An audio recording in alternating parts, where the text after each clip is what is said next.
Hello friends, welcome in my channel Learnwell Basic. विद्यार्थी मित्रांनो, आज आपण राज्य शैक्षणिक संशोधन व प्रशिक्षण परिषद महाराष्ट्र पुणे 30 स्टार्स प्रकल्पांतर्गत संकलित मूल्यमापन 2024-25 इयत्ता 5वी विषय मराठी प्रथम भाषा ची प्रश्नपत्रिका या ठिकाणी उत्तरासह पाहणार आहोत. अर्थात 9 एप्रिल 2025 रोजी घेण्यात आलेली इयत्ता 5वी मराठी विषयाची संकलित मूल्यमापन 2 ची प्रश्नपत्रिका आपण या ठिकाणी उत्तरासह पाहतोय. सुरुवात. विद्यार्थी मित्रांनो, इयत्ता 5वी ते 10वीचे विविध शैक्षणिक व्हिडिओज पाहण्यासाठी या चॅनलला नक्की सबस्क्राईब करा. तर सुरू करूयात. सुरुवातीला तोंडी चाचणी. प्रश्न 1. खालील परिच्छेद लक्षपूर्वक ऐक व विचारलेल्या प्रश्नांची उत्तरे सांग. इथं दिलेला परिच्छेद तुम्ही वाचू शकता. त्याखाली दिलेले प्रश्न पहा. दिलीप कशातून प्रवास करत होता ते सांग. दुसरा आहे, प्रवास करताना दिलीपने पाहिलेले दृश्य तुझ्या शब्दात सांग. ई. दिलीपला दिसणाऱ्या नद्या कशाप्रमाणे भासत होत्या. ई. उतार्यास समर्पक शीर्षक सांग. तर या सर्व प्रश्नांची उत्तरं विद्यार्थ्यांनी तोंडी द्यायची आहेत. प्रश्न दुसरा, खालील सूचनेनुसार कृती कर. अ.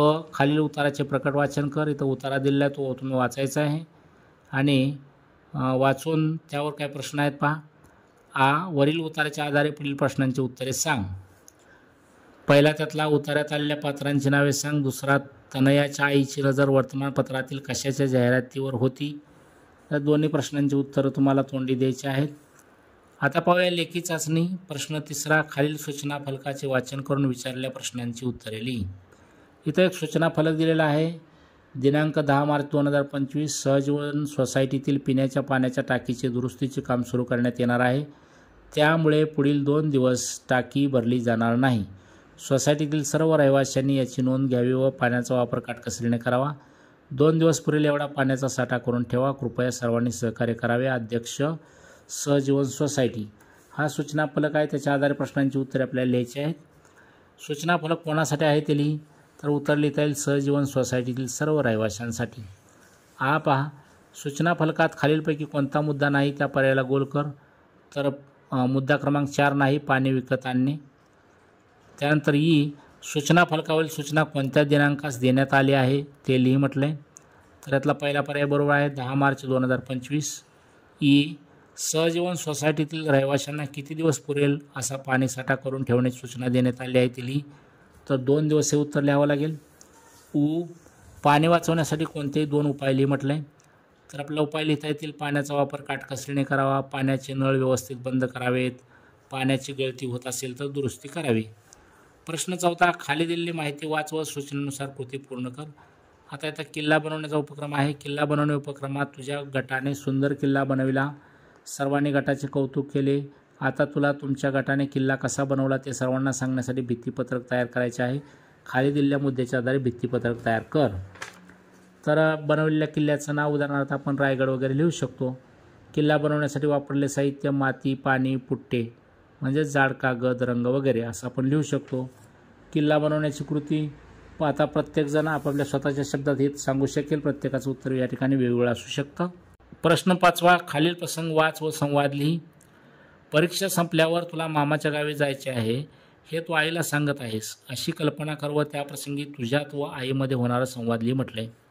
तर याही प्रश्नाचं उत्तर प्रत्येकाचं वेगवेगळं असू शकतं. उदाहरणादाखल मी या ठिकाणी लिहिलेला संवाद पहा. तू म्हणतो, आई अभ्यास करून खूप कंटाळा आला आहे. आई म्हणते, मग काय विचार चालू आहे. तू म्हणतो, परीक्षा संपल्यानंतर नाशिकला मामाकडे जाऊया ना.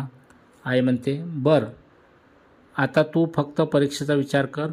परीक्षा कधी संपते आहे. तू म्हणतो, शेवटचा पेपर 23 एप्रिलला आहे. आई म्हणते, ठीक आहे, परीक्षेनंतर 2 दिवसांनी जाऊ. तू म्हणतो, म्हणजे 25 एप्रिलला. आई म्हणते, हो, 25 एप्रिलला. तू येणार आहेस असे मी दादाला कळविते. अशा पद्धतीनं मी हा संवाद पूर्ण केलेला आहे. तुम्ही अजून वेगळ्या शब्दात हा लिहू शकता. त्यानंतर प्रश्न 6, सूचनेनुसार उत्तरे लिही. अ. चौकटी दिलेल्या अक्षरापासून तयार होणारे एकवचनी व अनेकवचनी शब्द शोध. त्यापैकी प्रत्येकी एक शब्द योग्य त्या ठिकाणी लिही. तर या चौकटीमध्ये आलेल्या शब्दापासून एकवचनी शब्द लिहिता येईल. टोपली, वही. अनेकवचनी शब्द लिहिता येतील. टाळ्या, खिडक्या, घरे. आ. खालील वाक्यात रिकाम्या जागी कंसातील योग्य क्रियापद लिही. बेटावर अनेक फळांची झाडे होती लिहावे लागेल. बेटावर अनेक फळांची झाडे होती. जंगलात अनेक पक्षी राहत होते. अशा पद्धतीने या ठिकाणी होते आणि होते हे क्रियापद वापरावे लागते. प्रश्न 7वा, खालील सूचनेनुसार कृती कर. कंसातील योग्य विरामचिन्हे वापरून वाक्य पुन्हा लिही. आरोही, तू किती सुंदर नृत्य करतेस. आरोही नंतर स्वल्पविराम, तू किती सुंदर नृत्य करतेस, उद्गारवाचक चिन्ह. अशा पद्धतीने आपल्याला विरामचिन्ह वापरता येतील. प्रश्न 8वा, खाली दिलेला शब्द वापरून प्रत्येकी एक अर्थपूर्ण वाक्य तयार करून लिही. तर अंतर आणि अंतराळ असे 2 शब्द दिले आहेत. तर अंतर वापरून अंतर हा शब्द वापरून आपल्याला वाक्य तयार करता येईल. 1200 ते सोलापूर 70 किमी अंतर आहे. अंतराळ हा शब्द वापरून कल्पना चावला अंतराळात गेली होती. या ठिकाणी तुम्ही वेगळी वाक्य लिहू शकता. प्रश्न 9वा, खालील चित्राचे निरीक्षण कर व त्याखालील विचारलेल्या प्रश्नांची उत्तरे लिही. तर इथं चित्र दिलेलं आहे, पतंग उडवणारे मुले. चित्राचा विषय कोणता आहे ते लिही. तर पतंग उडवणारे मुले. त्यानंतर पतंग तयार करण्यासाठी लागणाऱ्या कोणत्याही 4 साहित्याची नावे लिही. कागद, लाकडी पट्ट्या, डिंक, धागा वगैरे आपण साहित्य लिहू शकतो. वरील चित्राचे वर्णन 4 ते 5 वाक्यात तुझ्या शब्दात लिही म्हटले. स्वतःच्या शब्दात उत्तर तुम्ही लिहू शकता. उदाहरणार्थ लिहिलं उत्तर पहा. वरील चित्रात 3 मुले व 1 मुलगी पतंग उडवीत आहेत. सर्वांचेच पतंग वर खूप उंच उडत आहेत. सर्वांचे लक्ष आपापल्या पतंगाकडे आहे. एक मुलगी त्यांना प्रोत्साहन देत आहे. मुले खूप उत्साही व आनंदी दिसत आहेत. प्रश्न 10वा, खालील कविता वाच व त्याखालील विचारलेल्या प्रश्नांची उत्तरे लिही. तर ही कविता तुम्ही वाचू शकता. त्याखाली दिलेले प्रश्न पहा. कवितेत आजीची तुलना कोणाशी केली आहे ते लिही. कवितेत आजीची तुलना झाडाशी केली आहे. त्यानंतर कवितेतील आजीचा प्रेमळपणा दर्शवणाऱ्या कृती. तर आपण उत्तर लिहू शकतो. आजीजवळ खाऊ मिळे, आजी अंगाई गीत गाते, झाडाच्या सावलीसारखी आजीची कुशी, आजी गोष्टी सांगते वगैरे. प्रश्न 11वा, खाली दिलेल्या मुद्द्यांच्या आधारे 7 ते 8 ओळीत गोष्ट तयार करून लिही व गोष्टीला समर्पक शीर्षक दे.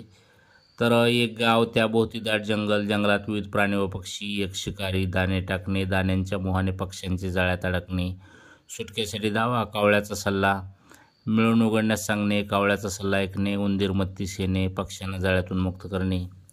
तर हे मुद्दे या ठिकाणी दिले. या मुद्द्यांच्या आधारे आपण स्वतःच्या शब्दामध्ये गोष्ट लिहू शकतो. प्रत्येकाचं उत्तर या ठिकाणी वेगळं असू शकतं.